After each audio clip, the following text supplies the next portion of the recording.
During the early to mid 2010s, there was much debate over who was the best new power forwards in the game.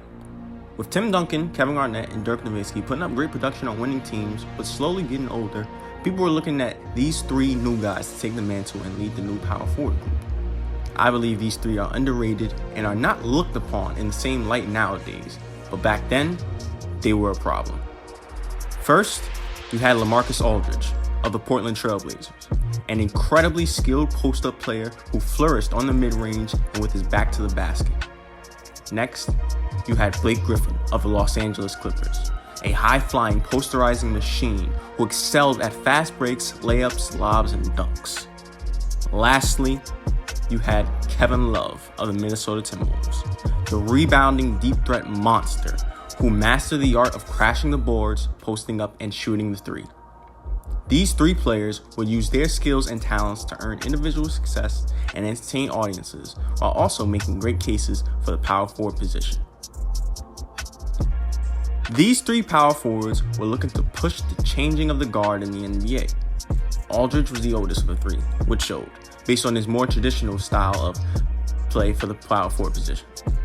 LA was always inside the three. He wanted the ball on the post and in the paint. He used his skill to dominate those areas, leaving defenders outmatched. He was arguably the best post-up big at the time.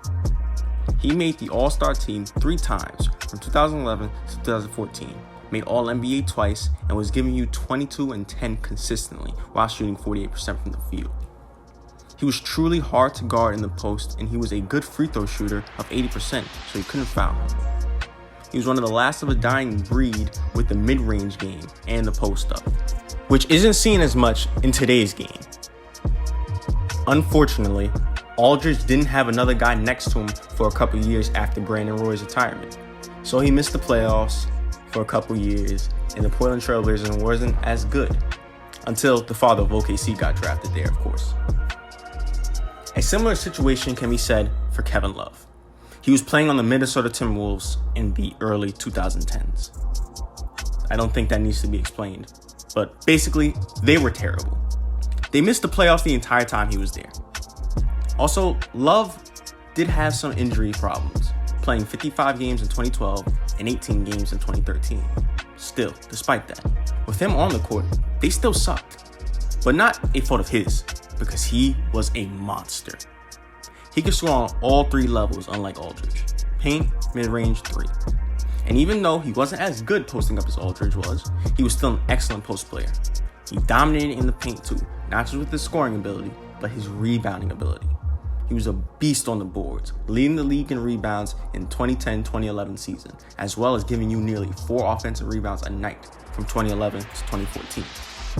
And if he wasn't in the paint, he was knocking down the long ball, shooting 37% from 3, which was still the era before it became normal for big men to shoot. The underrated part of his game was that he was a good passer for a big man, starting fast breaks with his passing ability. In that time frame, he made the All-Star team and All-NBA team, second team, twice, while giving you 24 and 14. Blake Griffin played much different than both Aldridge and Love. Of course, he was a little bit younger, coming to the league just 1 year before. Yes, he did post up like them, but not nearly as much and not nearly as effectively. He couldn't shoot threes yet and barely had a mid-range game at this time. But what he did have was athleticism and a ridiculous vertical leap, which neither LA or K-Love had. Blake lived in the paint for the most part, using his size, strength, and athleticism to score down low. He was the weakest rebounder out of the 3, but still was a great rebounder. What Blake Griffin truly excelled at down in the paint was dunking. I'm talking windmill dunks, tomahawk dunks, two-hand dunks, dunks after dribbling, dunks after catching a pass from a teammate, dunks off a screen, putback dunks, and of course, lob dunks.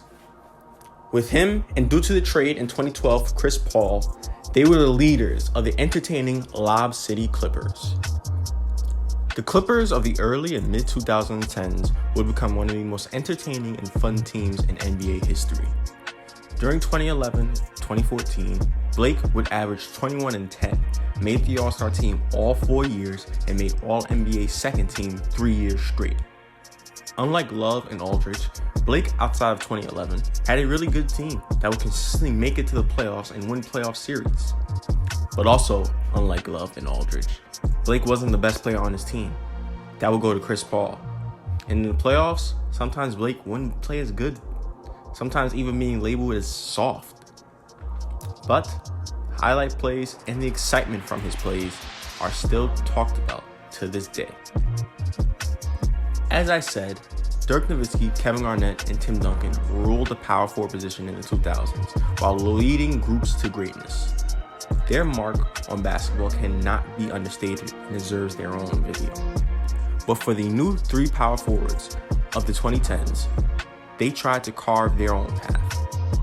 Even though, of course, they weren't nearly as memorable as the legendary three power forwards of the 2000s, I believe they all did make their name memorable in basketball to an extent. Kevin Love will be remembered in Minnesota for being a double-double machine, also remembered to LeBron fans. Lamarcus Aldridge will be remembered in Portland for his excellent play, as well as being the last of a dying breed with his back-to-basket post-up style. And Blake Griffin will always be remembered for his time as a leader of the Lob City Clippers, as well as all the ridiculous highlight plays and dunks during his time. Despite all being underrated and maybe some of their prime forgotten, I think it's safe to say that most likely these three players will be in the Hall of Fame one day.